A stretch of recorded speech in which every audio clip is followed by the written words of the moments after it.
I didn't expect the night to end with me in his bed. Technically, it started out as a favor. My best friend Matt had just gotten out of a rough breakup. Not dramatic, not explosive, just one of those slow burn, emotionally draining endings that leave you hollow for weeks. He called me that afternoon, voice scratchy and flat, and said, "I can't do this apartment tonight. Can I crash with you?" I didn't hesitate. "Yeah, of course." I'll leave the door unlocked. Matt and I had been friends since sophomore year of college, which meant 5 years of watching each other grow up, screw up, and figure stuff out. He was the kind of guy everyone liked. Easygoing, funny, the kind of handsome that didn't try too hard. Dark curls, soft brown eyes, a scruffy jaw he only shaved when he remembered. We had that kind of friendship where we never talked about certain things, like how sometimes I caught myself looking at him for a beat too long, or how I always made space for him in my life, even when I shouldn't have. I didn't tell him I'd cleaned my apartment before he got there, or that I'd changed into a shirt I knew made my shoulders look good. I didn't tell him that seeing his name pop up on my phone always made my stomach do something weird. I just said, "Yeah, come over," and tried to sound casual. He showed up just before 10, wearing a hoodie and sweats, carrying a small overnight bag. His smile was tired, but real. "Thanks for this," he said, kicking off his shoes. I waved it off. "You know you don't even have to ask." We ordered cheap takeout and sat on my couch, bowls on our laps, some old sitcom playing in the background. He didn't say much, but I could tell being somewhere else helped. Every once in a while, he'd glance at me with this look, like he wanted to say something, but wasn't sure how. Around midnight, I stretched and said, "You taking the couch or my bed?" He blinked. "I'm not kicking you out of your bed."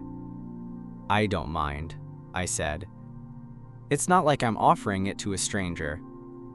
But he just shook his head. "Nah, I'll take the floor if I have to." "You're not sleeping on the floor." He hesitated. Then, after a long pause, he said, "You ever share a bed with someone you're not dating?" I laughed. "College? All the time. You snore." He smirked, the first real one all night. "Only when I'm really tired." I tossed him a pillow. "Then get in." We both changed, him in the bathroom, me in my room. I turned off the lights and slid under the covers, trying not to think about what this would feel like, what it might mean. When he came back, the room was dim, lit only by the streetlights filtering through the blinds. He stood at the edge of the bed for a second too long. "You sure?" he asked. "Matt," I said, voice low. "Just get in." He did. We lay there, silent, a careful space between us. I could feel the heat of his body through the sheets, hear his breath, slow and steady. The bed felt smaller than usual. "Thanks again," he murmured. "Anytime," I whispered. I didn't expect anything to happen. I didn't want to hope. But then, just before I drifted off, I felt it, his hand, hesitating, then resting lightly on the space between us. Not touching me. Just there. Waiting. I didn't move at first. That space between us had been a boundary, an unspoken rule that we'd both respected for years. But now Matt's hand hovered just close enough to change everything. It wasn't touching me, but the presence of it was louder than any contact could have been. I shifted slightly, just enough that our arms brushed. Still, nothing was said. His fingers twitched like he was unsure of what they were doing there. Maybe he wasn't even awake. Maybe this was some subconscious reflex, some half-dream confusion. But I wasn't dreaming. I was wide awake, pulse thrumming in my ears. "Matt?" I whispered. He didn't answer right away. Then, so quietly I almost missed it, he said, "Yeah?" I swallowed. "You okay?" He exhaled through his nose, a soft, heavy breath. "I don't know." We lay there in silence for another few seconds, but the tension had changed. It wasn't awkward anymore. It was electric. Then his hand moved. Just slightly. His pinky brushed against mine and stayed there. If I had blinked, I might have missed it, but I didn't blink. "I miss being close to someone," he said finally, his voice strained. Like, not even in a hookup way, just Close. I nodded slowly, even though he couldn't see me. I get it. He turned onto his side, facing me. The sheets rustled, and now I could feel his breath on my face, faint but warm. The kind of closeness that made you nervous to move, afraid to say the wrong thing. I don't know what I'm doing, he said. His voice cracked just slightly, and it tugged something loose in my chest. All the times I'd watched him be the strong one, the funny one, the charming one, it made this moment feel different, more real. You don't have to know, I said, my voice barely a whisper. Matt's hand reached for mine then. This time, no hesitation. He laced our fingers together under the blanket, and suddenly everything was very, very quiet. The kind of quiet where every heartbeat felt amplified. I don't want you to think I'm using you, he said. You're the only person I feel okay around right now. That hit hard. Because I knew what he meant. I'd felt it too, for years now. This strange gravitational pull toward him. The way I'd rearranged my weekends to match his, or the way I always made space for him in my world, without ever asking for anything in return. I don't, I said. Think that, I mean. He let out a slow breath. Then, after a long pause, he asked, "Is it weird that this feels good?" I shook my head. No. Then neither of us said anything for a while. We just laid there, hands tangled together under the covers, not touching anywhere else, not needing to. The warmth between us wasn't sexual. It was something quieter, more intimate, something we hadn't allowed ourselves to feel until now. Eventually, I felt him shift again. His forehead rested gently against mine, the faintest contact, but it made my stomach twist in that dizzy, vulnerable way. "Do you think this is going to change things?" he asked. I didn't have a good answer for that. I just whispered, "Probably." And that was the last thing either of us said that night. I woke up before he did. The room was pale, with early morning light, that soft blue-gray that makes everything look fragile. I stayed still, afraid to breathe too deeply in case I woke him, and this whole thing shattered like a dream. Matt's hand was still holding mine. That surprised me more than anything. He hadn't let go during the night. His face was inches from mine, relaxed in sleep. That little furrow in his brow was gone, replaced by something almost peaceful. The kind of calm you don't usually notice unless you've seen the opposite in someone. And I'd seen Matt anxious, angry, trying too hard to keep it together. But not like this. I wanted to stay there, but eventually his eyes fluttered open. He blinked, squinting against the light, then looked straight at me. For a split second, I saw panic flicker in his expression, like he'd forgotten where he was. Then his gaze dropped to our hands. We both watched them for a second, still interlocked, still real. Matt cleared his throat. "Morning." "Hey," I said, voice hoarse. He didn't move, didn't let go. His thumb rubbed a slow circle across the back of my hand, absent-minded, like he hadn't even realized he was doing it. "I didn't mean to make things weird," he said quietly. "You didn't." We lay there in the silence that followed, not looking at each other, just the ceiling, the soft buzz of the city waking up outside. A car honked in the distance. Somewhere, someone was making coffee. Matt finally sat up, letting go of my hand, but not in a way that felt cold, just uncertain. "I don't usually," he trailed off. "I'm not like that." I sat up too. "You don't have to explain anything." "I kind of do," he said, running a hand through his hair. "I mean, I don't know what last night was. I needed someone. I needed you." That last part landed heavy. Because yeah, I'd always been there for him, and I always would be, but it was different, hearing him say it out loud. "You still do?" I asked. Matt looked over at me. "Yeah, I think I do." We didn't touch again that morning. He made coffee while I took a quick shower. We ate in silence, both of us half lost in thought, half trying to act normal.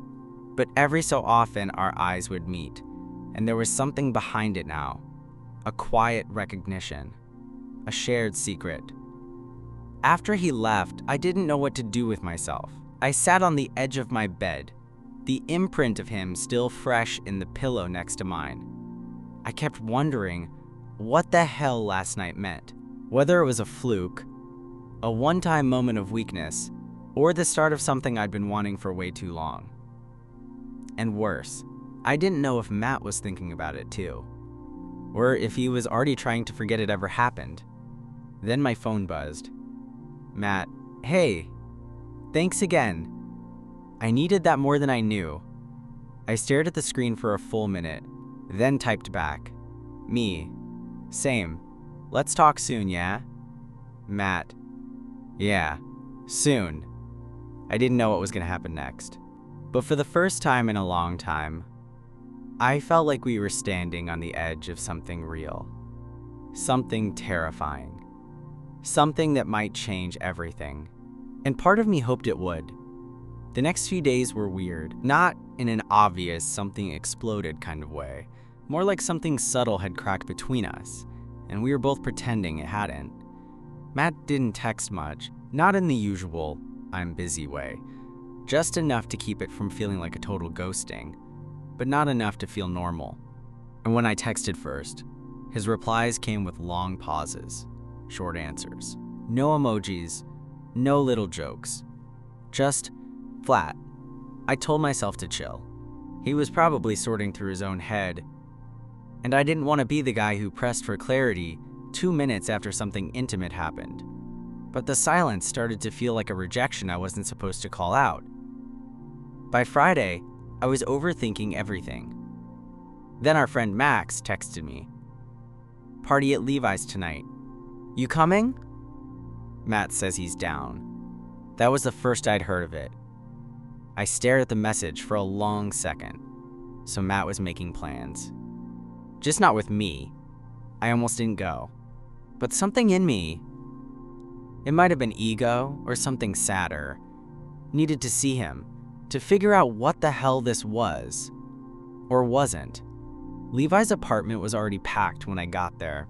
The usual crowd was spread out between the kitchen and living room, beer in hand, volume turned up way too high. I spotted Matt near the windows, mid-laugh with someone I didn't recognize. He looked good, too good. That old hoodie was swapped for a black button-up, sleeves rolled up, forearms on display. When he saw me, something in his face flickered. He raised his beer slightly, like a hey, but didn't come over, so I got a drink and tried to act normal. I floated from group to group, made conversation, laughed at the right moments. But I kept catching Matt looking at me when he thought I wasn't paying attention. Around midnight, I stepped outside for air. The patio was empty, thank God. Just me and the cold night. After a few minutes, I heard the door open behind me. Footsteps. Then his voice. I was wondering when you'd show. I turned. He leaned against the railing beside me, not touching, but close. You knew I was coming? I asked. He looked out over the street. Max said he invited you. I figured, I nodded. Guess you've been figuring a lot lately. That got a reaction. He winced, then looked at me. I didn't mean to go dark, he said. I've been trying to wrap my head around everything. You think I haven't?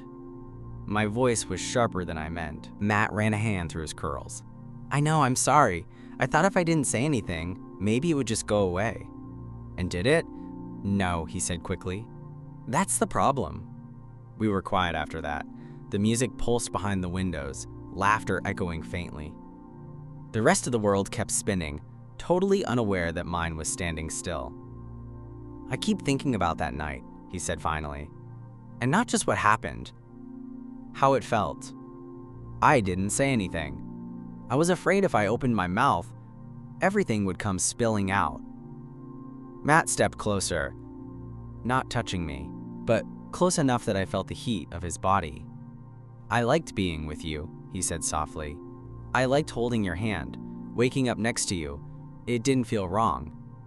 But? He exhaled, slow. But I'm scared of what that means. I nodded. So am I. His hand brushed against mine, tentative. But I'm more scared of pretending it didn't happen, he said. Of going back to normal like I don't feel different now. I turned to face him fully. He was close enough that I could see the nerves in his eyes, the way his jaw tensed like he was bracing for impact. Then, don't pretend, I said. He didn't, not this time. Matt leaned in slowly, hesitantly, giving me every chance to back away. I didn't. Our lips met in the softest, most careful kiss I've ever felt. It wasn't fireworks. It wasn't movie scene dramatic. It was just real, warm, nervous, honest. When we pulled back, he rested his forehead against mine. This doesn't make sense, he whispered. Maybe it doesn't have to, I said.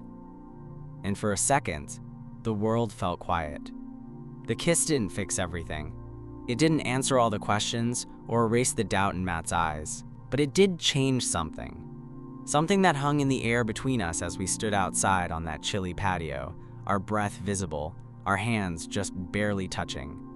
When we finally walked back inside, we didn't say much, just exchanged a glance that felt heavier than words. We didn't sit together.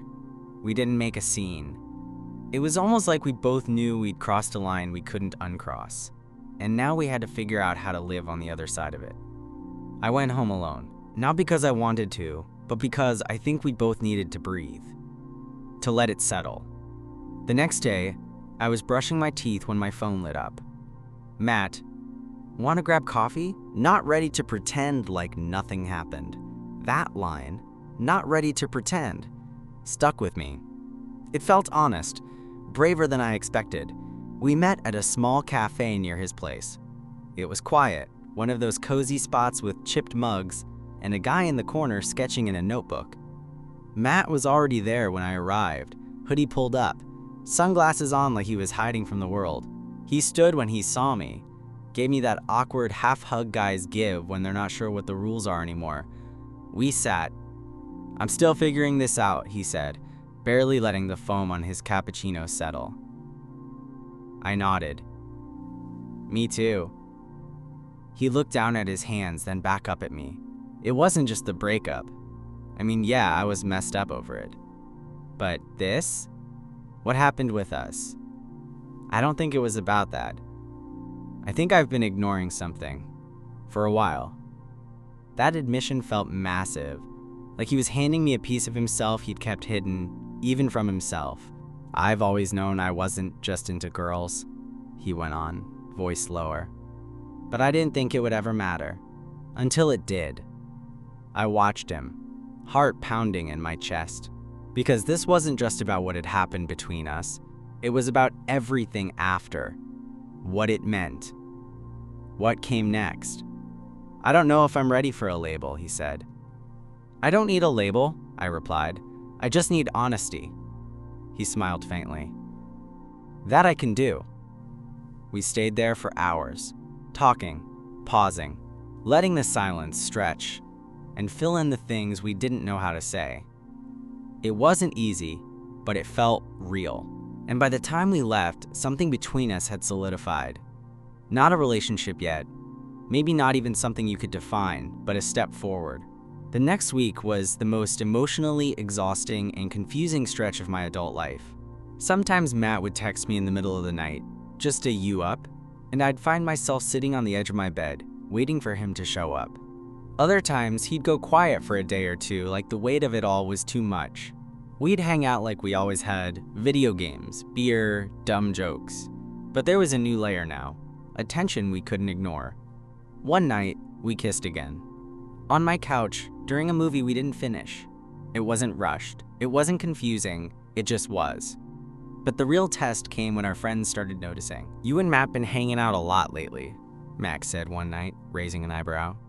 Yeah, I said carefully. He's been going through stuff. Max nodded, but there was something behind his eyes. Suspicion maybe, curiosity. People can sense when something's different, even if you're not ready to admit it. Then there was the moment at Levi's birthday dinner. We were seated side by side, laughing about something dumb. Our knees brushed under the table. I didn't pull away. Neither did he.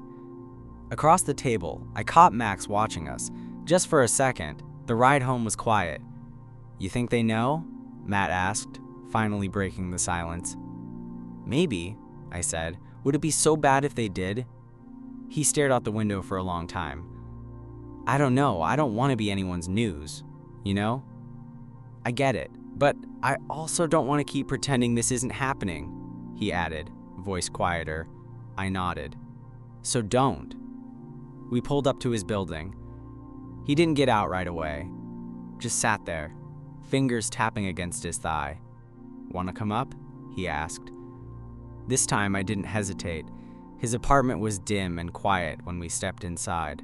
A lamp glowed in the corner, casting a warm amber light across the clutter of his usual lived-in mess. Hoodie draped over the chair, sneakers by the door, mail on the table. I'd been here 100 times, but never like this. He locked the door behind us, then stood there for a moment, like he didn't know what to do next. Neither did I.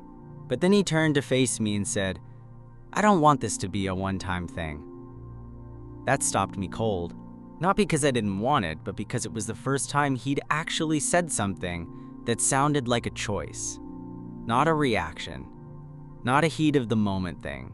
A choice. "I don't either," I said. We didn't rush it. There was no aggressive kiss, no dramatic strip down. We just stood there for a second, letting the moment swell between us. Then he stepped forward and kissed me, soft, certain. His hands rested at my waist. Mine slid up his back, feeling the rise and fall of his breath. Eventually, we made our way to the bedroom. It wasn't a movie scene. The sheets were a little wrinkled. One of his pillows had a ketchup stain. But it felt real. We took our time, both of us figuring it out as we went. There was laughter, nervous at first, then genuine. There were pauses to ask, "Is this okay?" And moments where we just lay still, forehead to forehead, holding onto something we didn't yet have words for. It wasn't just sex. It was the kind of intimacy that stripped you raw in a way you didn't expect.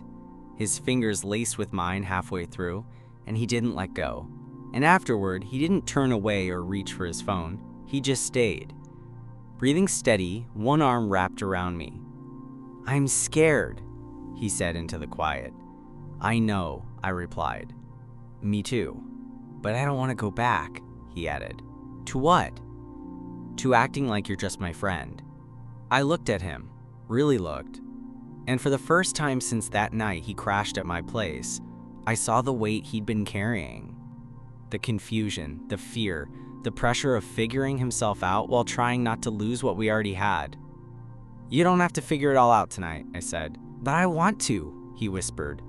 "I want to be honest about this. With myself. With you." We lay there in silence after that. Not awkward, just calm. Full, like everything we hadn't been able to say for years had finally started to pour out, one quiet word at a time. And maybe that's what love looks like at the beginning. Not some big grand gesture, not fireworks, but choosing each other in the still moments, in the morning after light, in the space where fear and hope meet. That night I fell asleep with his arm around me, not as his friend, not as his fallback, but as something else, something new, something finally real. 3 weeks passed. 3 weeks of half-secret kisses, late-night texts that stretched into mornings, and stolen moments that felt like we were still figuring out what this was, but not hiding from it anymore. Matt didn't label us, neither did I, but we were us, something in between best friends and boyfriends, something stronger than a phase, more intimate than a crush. He'd still tense up when someone mentioned his ex, or when a friend asked too many questions about why we were suddenly spending even more time together. But then, something changed. It was a Saturday. We were at Max's apartment for a game night. One of those dumb, crowded evenings where half the people don't actually know the rules. But no one cares because the drinks are strong and the pizza's free. Matt and I weren't sitting next to each other. We'd been doing that thing where we act totally normal, totally casual. And then someone said something. Just a dumb joke, I can't even remember what. but Matt laughed and reached out. He touched my leg, light, just for a second, and didn't pull away. I felt eyes on us, just for a beat, but Matt didn't flinch. Later that night, as we walked back to my place, I asked, "Did you mean to do that?" "Do what?" "The leg thing, in front of everyone." He shrugged, but his smile gave him away. "Yeah, I did." I raised an eyebrow. "Not worried anymore?" He stopped walking, turned to face me. "I am, but I'm also tired of pretending like being with you is something I have to be ashamed of." The streetlight above us cast a soft gold around his face. I could see every line of sincerity there, every unspoken thing finally ready to be said. "I want people to know," he added. "Not because we need to make some announcement, but because I don't want to keep looking at you like you're mine when no one's supposed to notice." My heart felt too big for my chest. So I kissed him. Right there, on the sidewalk, under the streetlight. And this time, neither of us looked around to see who was watching. 6 months later, we were still figuring it out. Still taking it slow. Still laughing. Still fighting sometimes over dumb things, like whose Spotify playlist sucked worse or who forgot to buy toilet paper. But we weren't confused anymore. We weren't hiding.